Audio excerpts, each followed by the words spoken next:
Na escola bíblica dominical de hoje nós vamos estudar a lição de número 2, Saulo de Tarso, o perseguidor. Na aula de hoje nós vamos listar as características de Saulo e a perseguição da igreja primitiva registrada no livro de Atos dos Apóstolos e comparar com as perseguições da igreja nos dias atuais. Fique conosco para mais um estudo da Palavra de Deus na Escola Bíblica Dominical.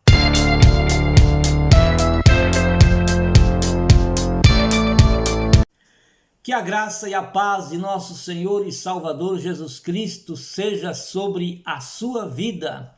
É com muito prazer, com muita alegria e satisfação que mais uma vez nós estamos aqui para juntos estudarmos a Palavra de Deus na Escola Bíblica Dominical. Estamos estudando o 4º trimestre do ano de 2021. Nesse trimestre estamos a estudar o apóstolo Paulo, lições da vida e ministério do apóstolo dos gentios para a Igreja de Cristo. Esta lição foi escrita e comentada pelo pastor Elienay Cabral. Quero pedir para você se subscrever no meu canal. Visite também o nosso site www.moldado.com, é o endereço do site.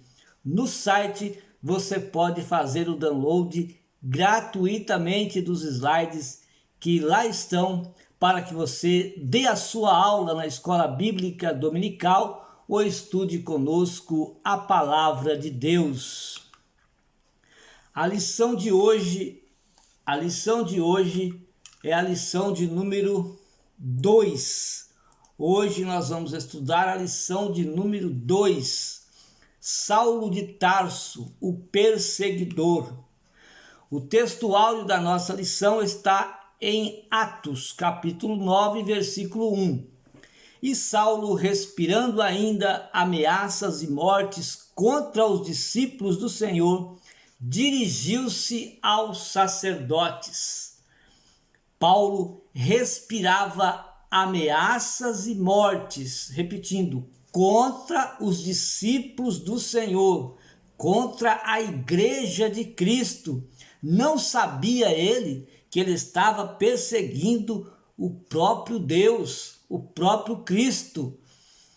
A igreja é uma instituição divina que perdurará na terra até o arrebatamento, pois do contrário, já teria acabado ao longo da história, nos diz a verdade prática.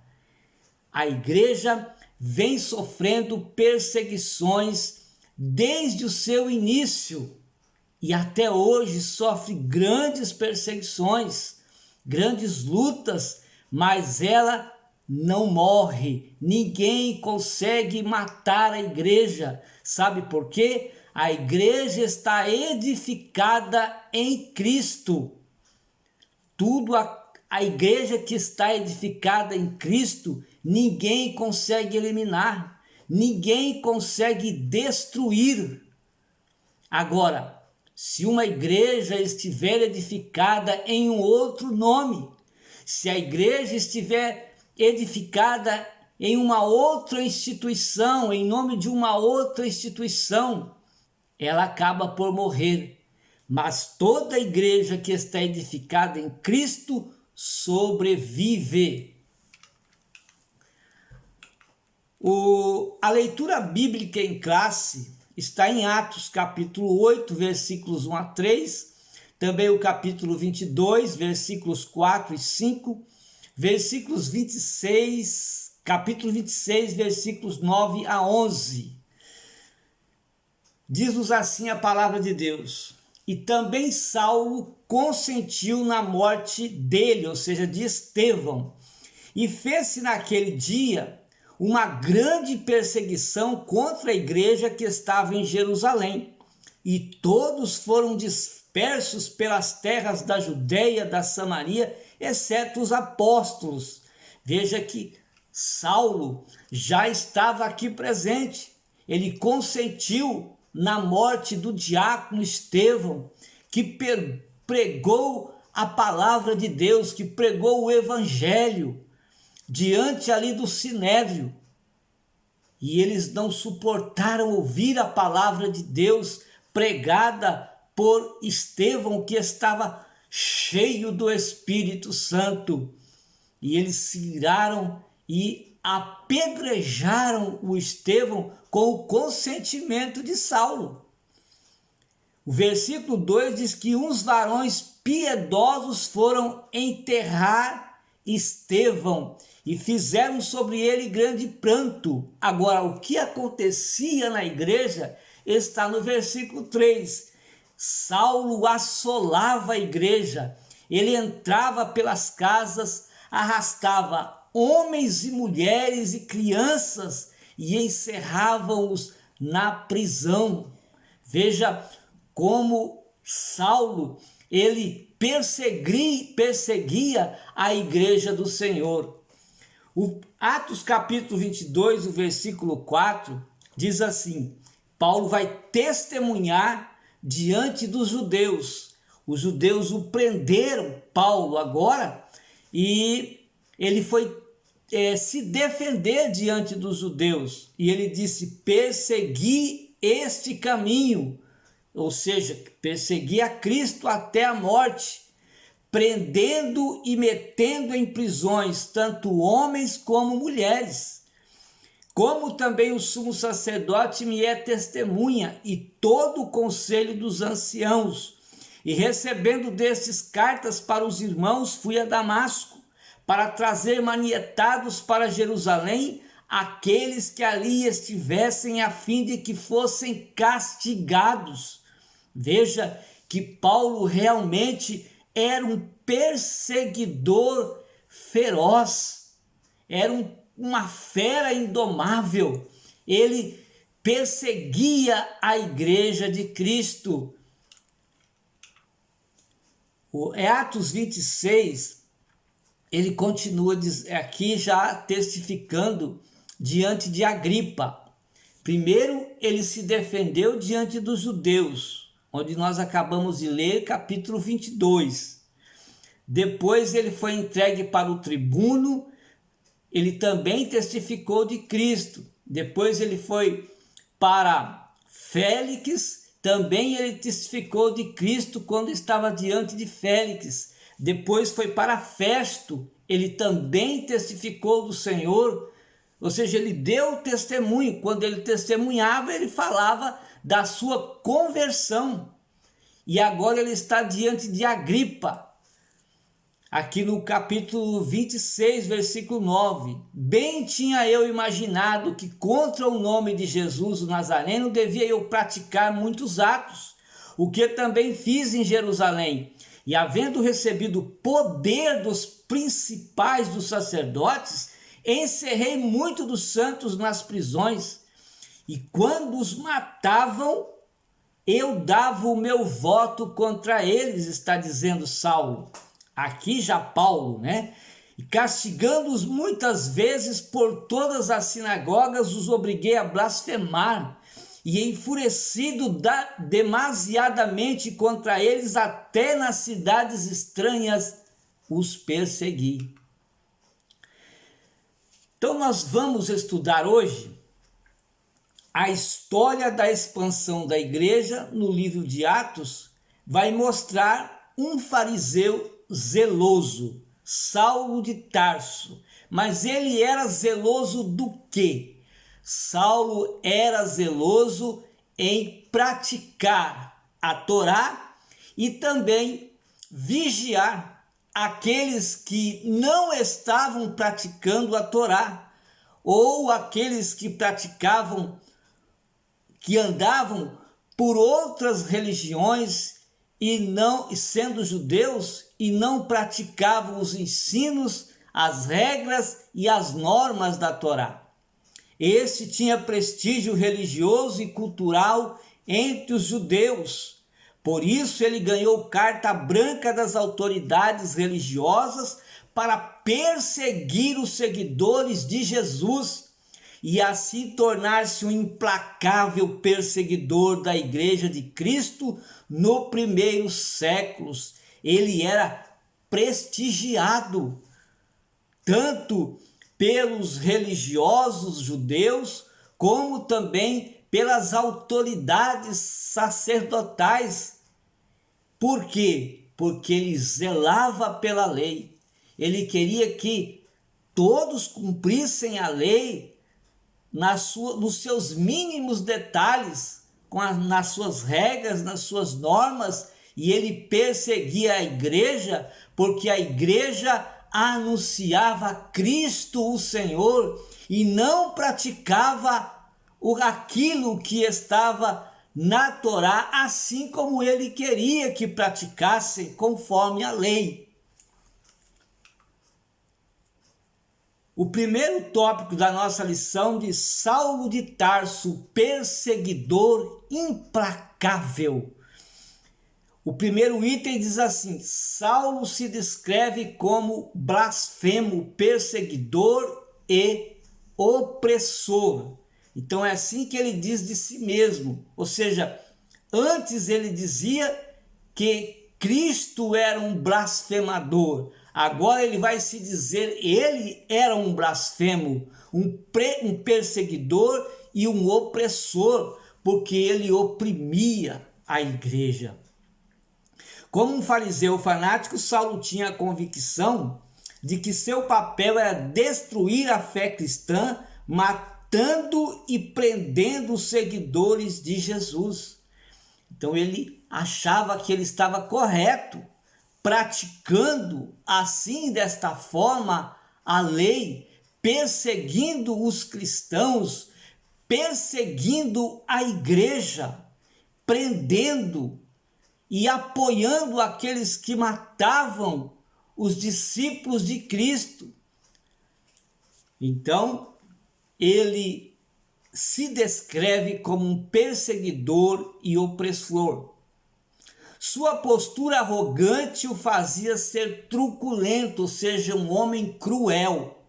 Ele usava grande violência contra as pessoas simples, homens, mulheres. Ele não tinha compaixão, ele não tinha misericórdia, ele assolava a igreja, ele arrastava mulheres, ele arrastava homens e crianças.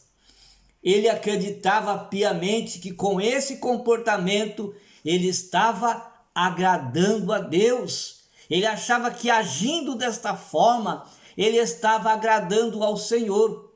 Quantas pessoas nos dias de hoje também acham assim, que perseguindo a igreja, matando os cristãos, estão agradando a Deus. Mas, na verdade, estão perseguindo a Deus, estão desagradando a Deus, porque a igreja é o corpo de Cristo. Atos 8:1 diz: e também Saulo consentiu na morte de Estevão, e fez-se naquele dia uma grande perseguição contra a igreja que estava em Jerusalém. Apoiado pela casta sacerdotal que odiava o nome de Jesus, Saulo usava dos meios legais para atacar os cristãos. E ele os atacava. Veja que ele vai pedir cartas para os sumos sacerdotes para prender a igreja, para prender os discípulos de Cristo, para prender aqueles que falavam do nome de Jesus se ele os encontrasse em Damasco. Por causa de sua truculência, por causa de sua crueldade, os seguidores de Jesus começaram a fugir para outras cidades. Creio que isto foi até uma permissão de Deus, essas perseguições contra a igreja no primeiro século. Porque Jesus disse em Atos 1:8 que eles receberiam poder para saírem, para ir pregar o evangelho em Samaria, na Judeia, em Jerusalém, até nos confins da terra, mas eles estavam fechados em Jerusalém. E quando começam as perseguições, os cristãos começam a fugir para outra cidade, e onde eles estavam, eles pregavam o nome de Jesus e ganhavam muitas almas para o reino de Deus. Saulo, Atos 9, 1 e 2. E Saulo, respirando ameaças e mortes contra os discípulos do Senhor, dirigiu-se ao sumo sacerdote, pediu-lhes carta para Damasco, para as sinagogas, a fim de que se encontrasse alguns deste caminho, ou seja, que seguiam, que andavam no caminho, que andavam em Cristo Jesus, quer homens, quer mulheres, os conduzisse presos para Jerusalém. Então ele estava respirando ameaças e mortes contra os discípulos de Cristo Jesus, e por isso ele não via problemas nenhum em arrastar presos para Jerusalém aqueles que professavam o nome de Jesus Cristo. Para ele não tinha nenhum problema. Ele estava dentro da lei, com cartas que autorizavam ele prender os discípulos de Cristo, e também achava ele que estava prestando um serviço para Deus, que estava agradando a Deus, porque os discípulos de Cristo, segundo ele dizia, não estavam obedecendo ao Senhor. Depois de convertido, ele vai dizer que ele era o blasfemo, que ele era um opressor. Ele vai reconhecer os seus erros, reconhecer a sua crueldade, reconhecer o seu pecado. As ameaças de Saulo de Tarso. A expressão respirando ameaças e mortes, descrita no capítulo 9 do versículo 1 de Atos, descreve Saulo de maneira figurada como uma fera selvagem que ameaçava a sua presa. A presa de Saulo era a igreja, e ele os ameaçava, porque Paulo os ameaçava dizendo que eles não deveriam falar no nome de Jesus. Então, no texto de Atos 9, 21, o perseguidor era visto como um exterminador, porque ele avançava, ele entrava nas casas, ele arrastava as pessoas, os discípulos de Cristo, ele os prendia, e quando era levado à morte, Saulo os apoiava. Ele não poupava ninguém que seguisse a doutrina de Cristo.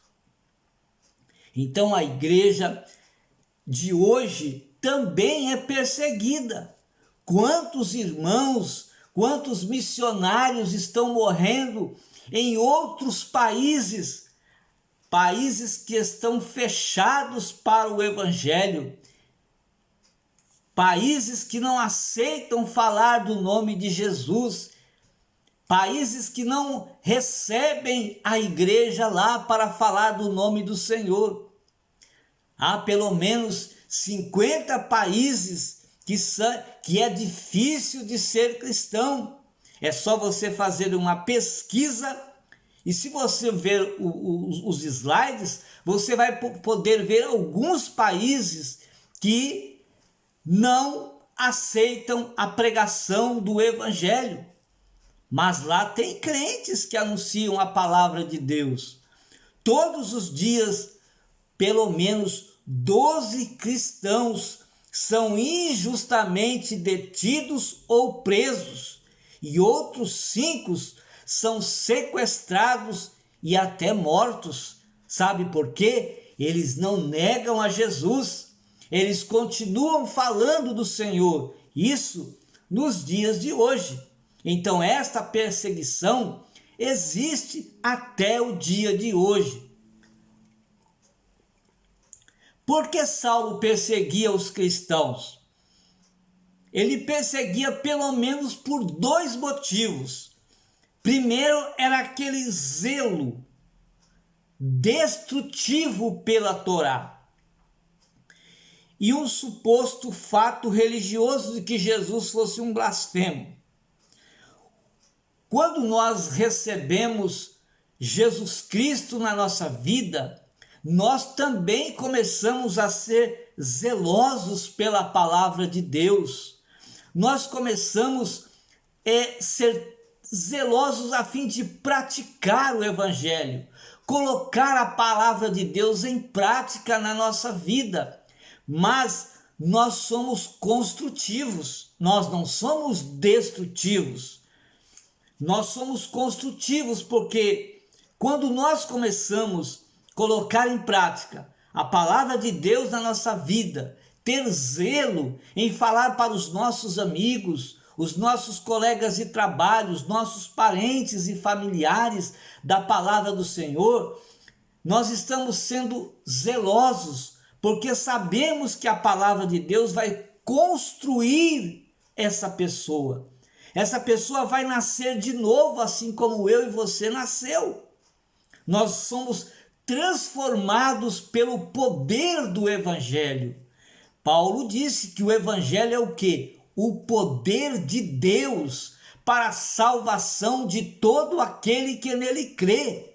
Então, o nosso zelo é um zelo construtivo, mas Saulo tinha um zelo destrutivo pela Torá, tão destrutivo que ele os perseguia para que eles e os ameaçavam para que eles seguissem a Torá, colocassem em prática o que estava escrito na Torá, não anunciasse mais o nome de Jesus. Saulo os ameaçava desta forma. Para Saulo, o anúncio de que um crucificado pudesse ser o Messias prometido pelos profetas do Antigo Testamento era um escândalo, porque eles estavam e estão até hoje aguardando um ungido, ou seja, um Messias que possa mudar as ações políticas do seu país. Eles estavam aguardando um Messias para trabalhar, para mudar a política daquele tempo, para mudar as finanças daquele tempo, para trazer coisas boas para Jerusalém. E por isso eles não criam e não creem até hoje que Jesus veio, mas não veio para mudar a política. Jesus veio para mudar as pessoas interiormente. Ele veio buscar e salvar o que se havia perdido. Ele veio para mudar os judeus, para transformar a vida dos judeus com a salvação. E não acreditavam que um crucificado pudesse ser então o Messias que eles esperavam. Ora, quem fosse suspenso no madeiro, conforme Deuteronômio 21 e 23, era maldito. Pior ainda, por isso Saulo achava que este era um blasfemador. Cristo era um blasfemador para Saulo. Nosso Senhor, disse Saulo, não passava de um blasfemo para ele. Mais tarde, por ocasião de sua conversão, ele descreve que Cristo assumiu a maldição da lei e por isso nos livrou dessa maldição. Ou seja, Jesus foi maldito por nós, a fim de nos perdoar, nos salvar, nos dar uma vida nova em Cristo Jesus. E Paulo chegou a escrever em uma das suas cartas, na segunda carta que ele escreveu aos Coríntios, capítulo 5, versículo 17, ele diz: se alguém está em Cristo, nova criatura é. As coisas velhas já se passaram, porque tudo se fez novo. Agora, quem fez isso? Jesus fez isso por nós. Então, em Gálatas 3:13, Cristo nos resgatou da maldição da lei, fazendo-se maldito por nós. O segundo tópico da nossa lição fala sobre a perseguição contra a igreja de Cristo. Era grande e é até hoje. Contra os seguidores de Jesus. A perseguição de Saulo contra Jesus era uma perseguição contra a igreja, ou seja, a perseguição de Saulo contra Jesus era uma perseguição contra a igreja. O corpo de Cristo é uma instituição divina. Ora, se as pessoas perseguem a igreja, perseguem a Cristo. Se perseguem Cristo, perseguem a igreja, porque a igreja é o corpo de Cristo.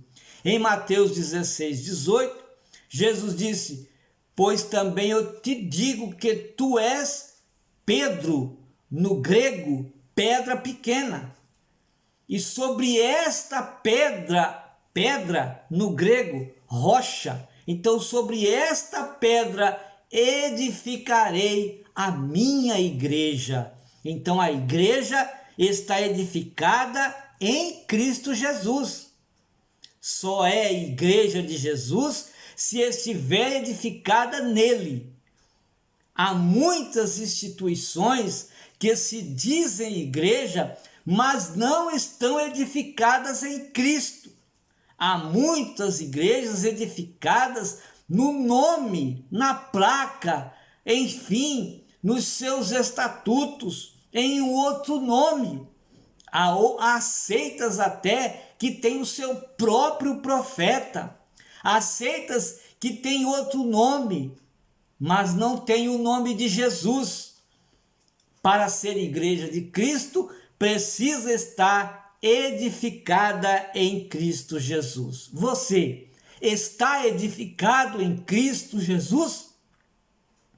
Todos que edificam a sua vida em Cristo conseguem uma vida livre para adorar a Deus. Ao passo que ele respirava ameaças e morte contra os seguidores de Cristo, sua intenção era acabar de vez com a igreja.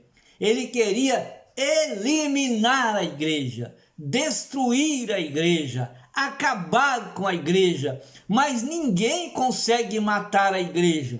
Ninguém consegue eliminar a igreja.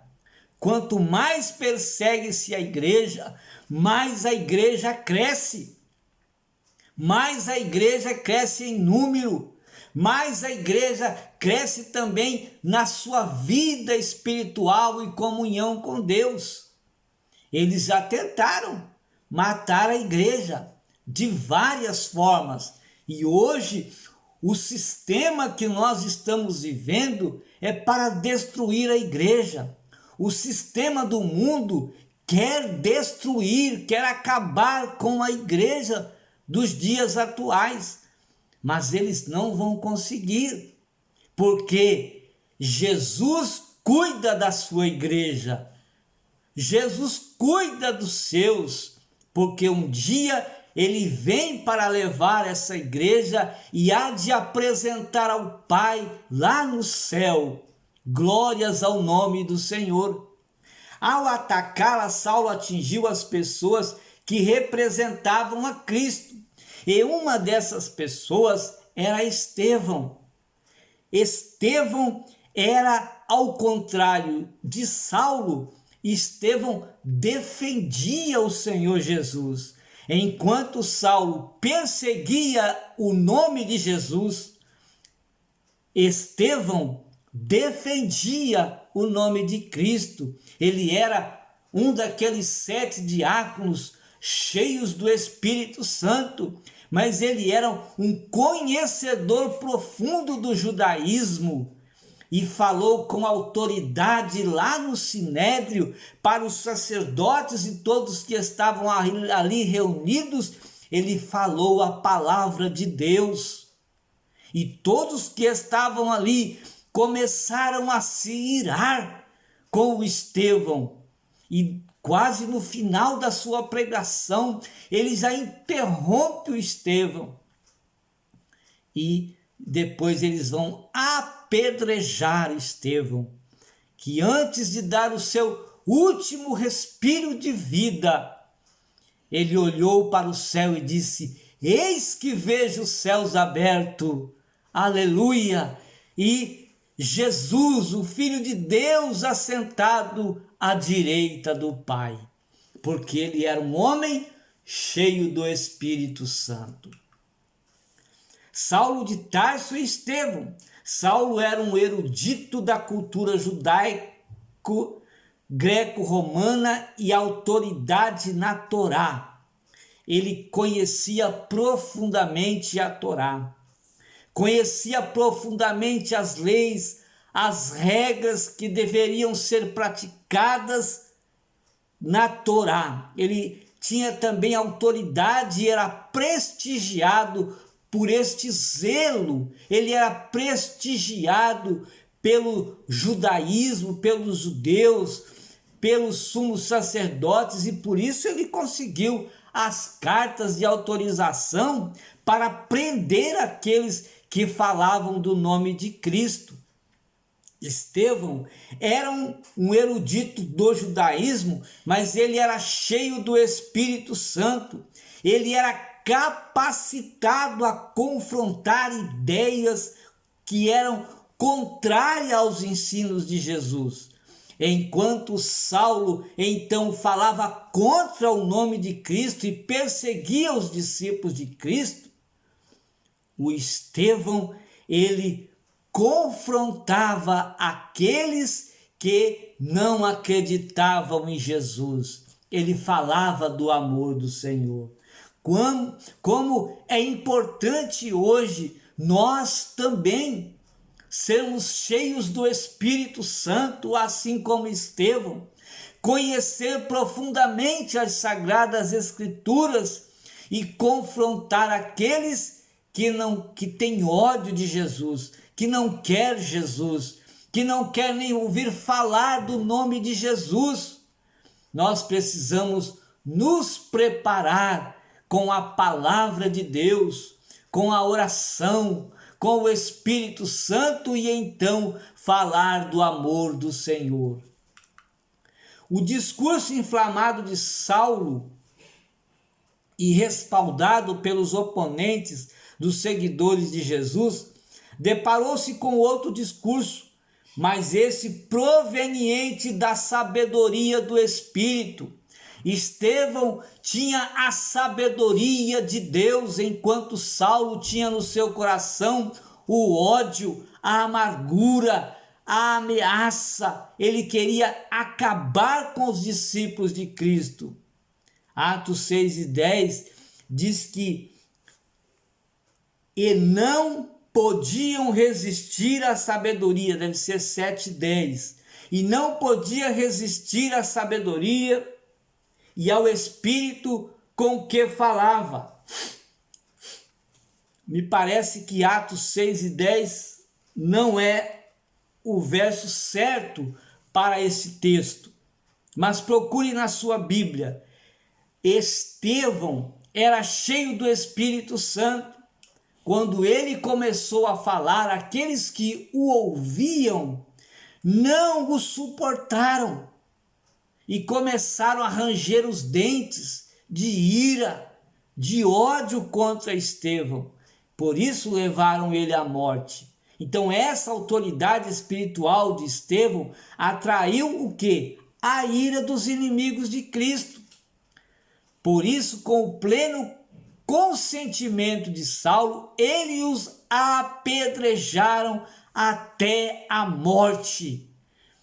Atos 7:58, e expulsando da cidade o apedrejavam, e as testemunhas depuseram as suas capas aos pés de um jovem chamado Saulo.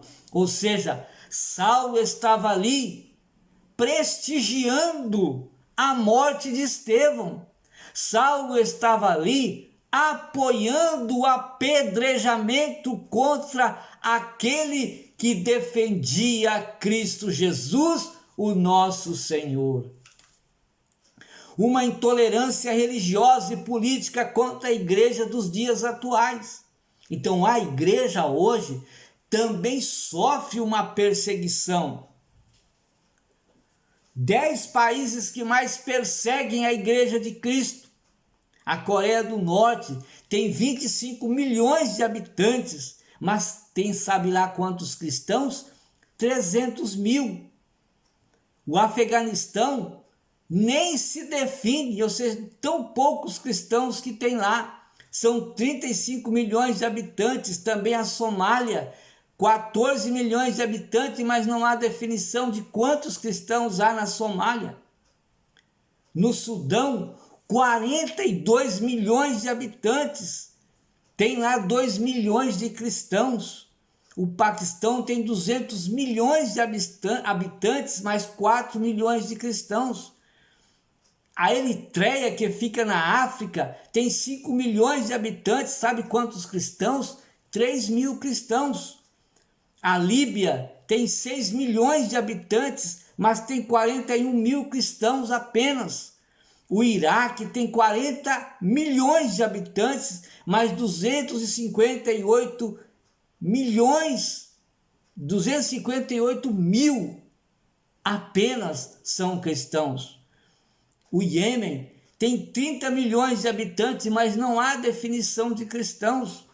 O Irã tem 90 milhões de habitantes e apenas 300 mil cristãos. Então, esses são os países, os 10 países que mais perseguem a igreja de Cristo.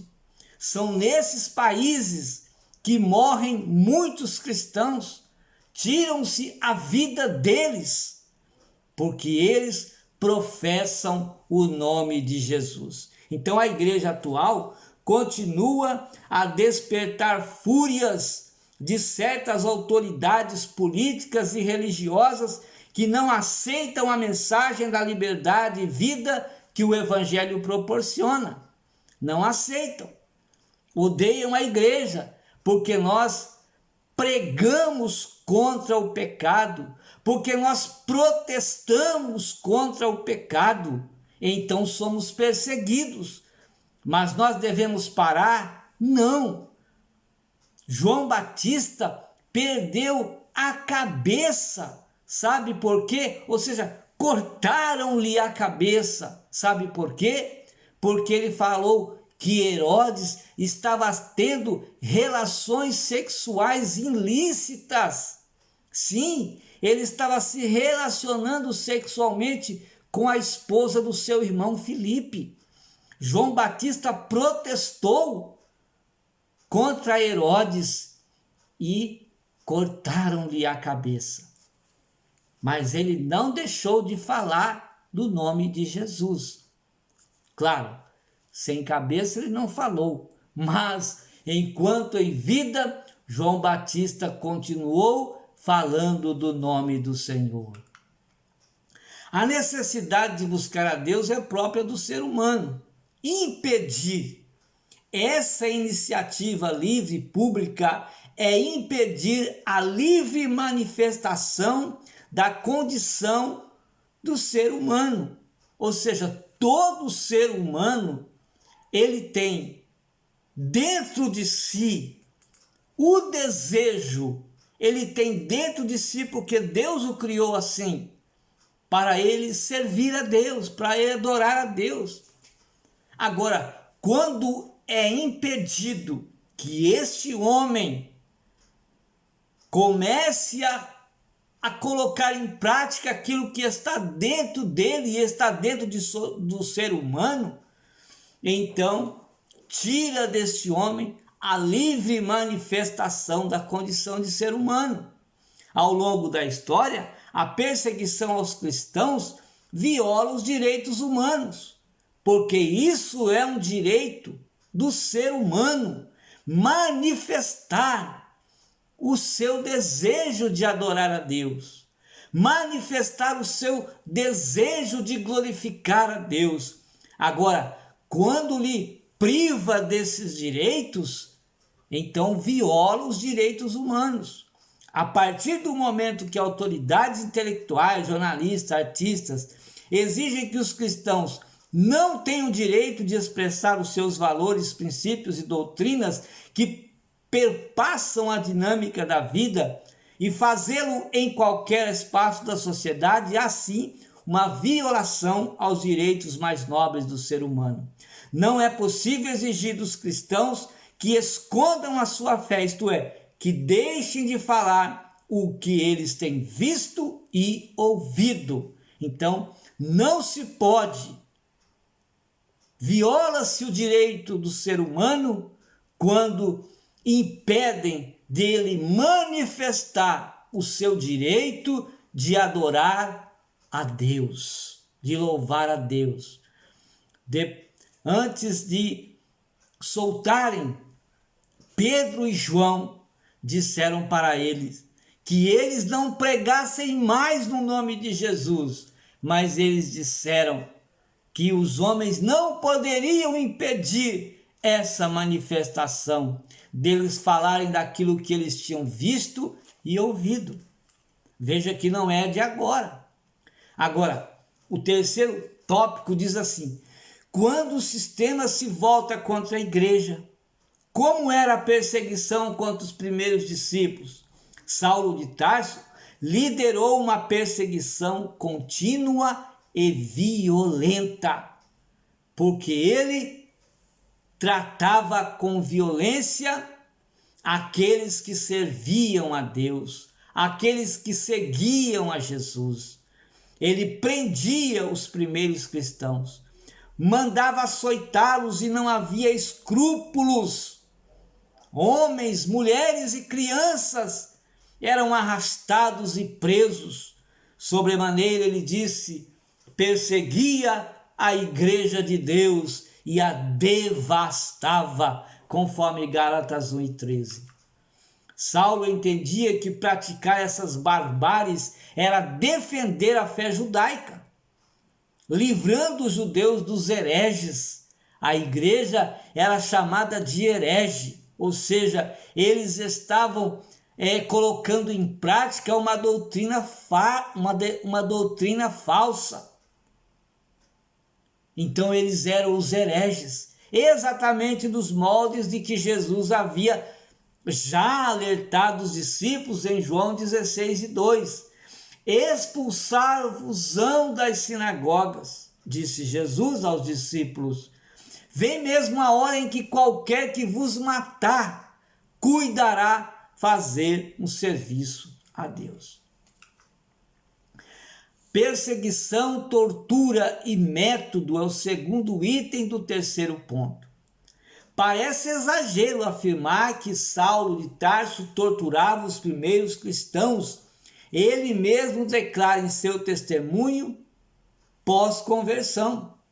Ele testemunha que ele torturava os cristãos. Atos 26, 10, 11.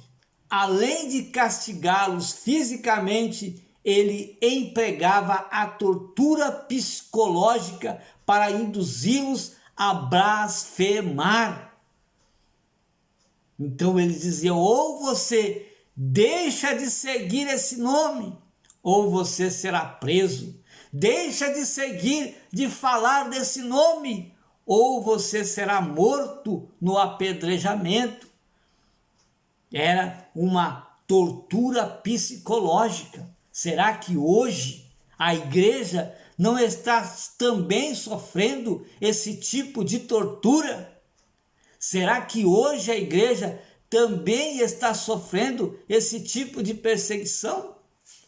Sim, a igreja continua sendo perseguida, tentando os inimigos de Jesus, a igreja, para que blasfemem do nome do Senhor. Entretanto, apesar da violência empregada com açoites, prisões, tortura psicológica, apedrejamento, mortes, muitos dos discípulos fiéis a Cristo não negaram o nome de Jesus. E aqui está a vitória do cristão. Aqui está a vitória do crente. Não negar o nome de Jesus, permanecer firme na presença de Deus, mesmo com as tentações, mesmo com as perseguições, mesmo com as calúnias, mesmo com as injúrias.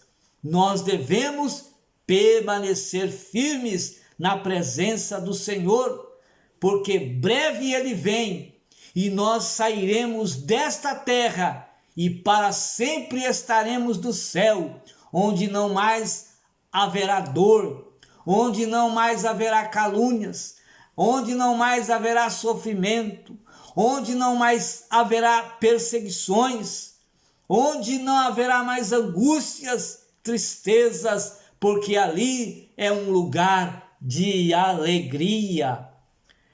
Atos 26, 10, 11, Paulo vai dizer: o que também fiz em Jerusalém, e havendo recebido a autoridade dos principais dos sacerdotes, encerrei muito dos santos nas prisões, e quando os matavam, eu dava o meu voto contra eles, e castigando-os muitas vezes, por todas as sinagogas os obriguei a blasfemar, e enfurecido demasiadamente contra ele, até nas cidades estranhas os persegui. Paulo, ele destroçava aqueles que seguiam a Cristo. Ele era mesmo uma fera em busca dessa presa. E a presa é a igreja de Cristo.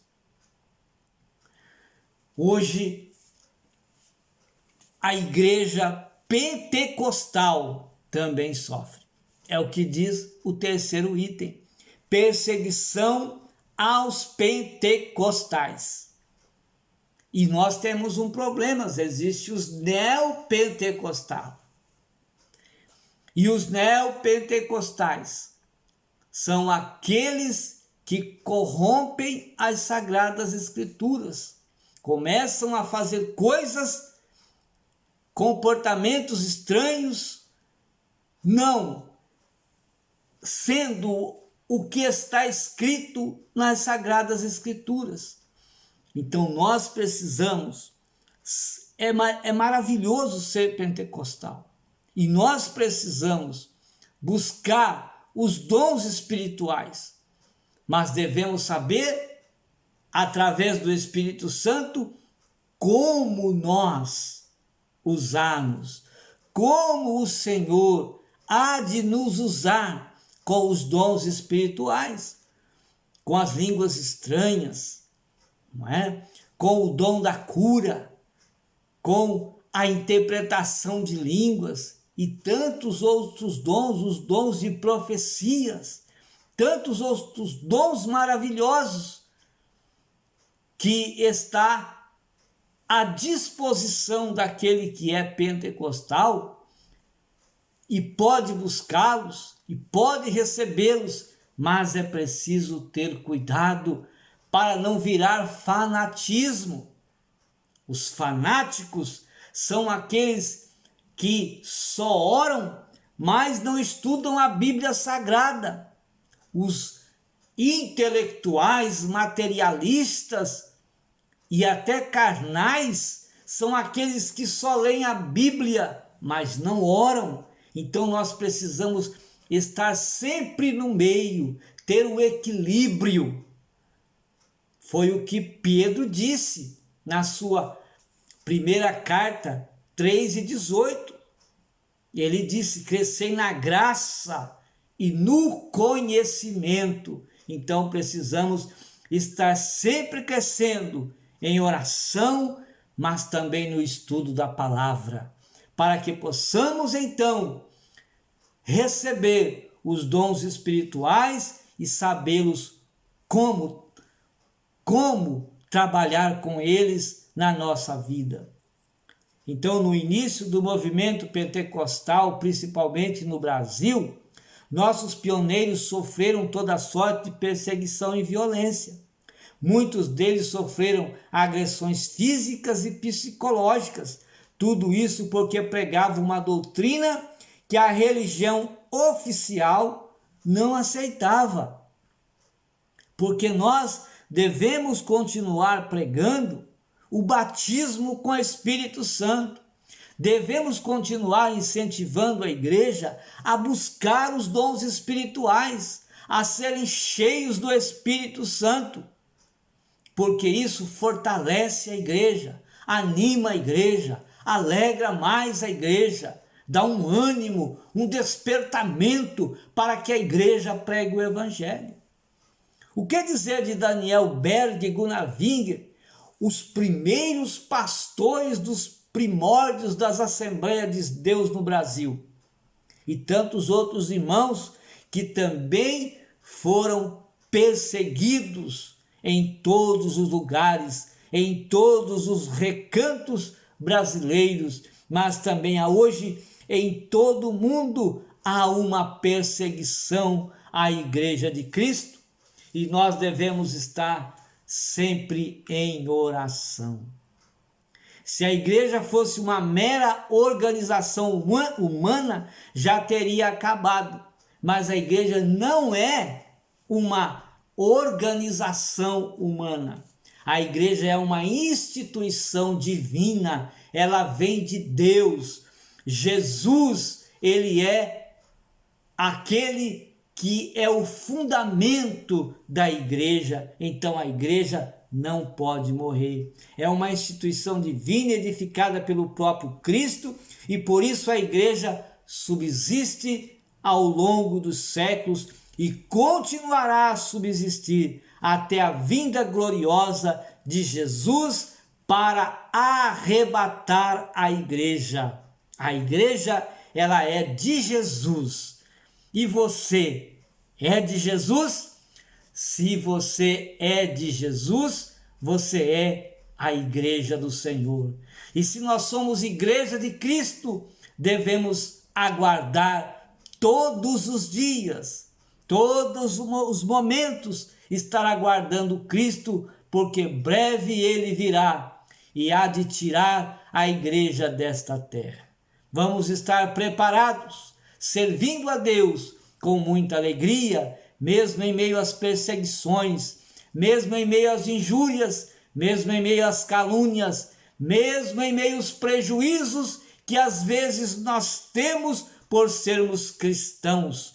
Vamos permanecer firmes neste caminho, o caminho que Jesus nos ensinou. Ele disse: eu sou o caminho. Então vamos continuar seguindo a Cristo.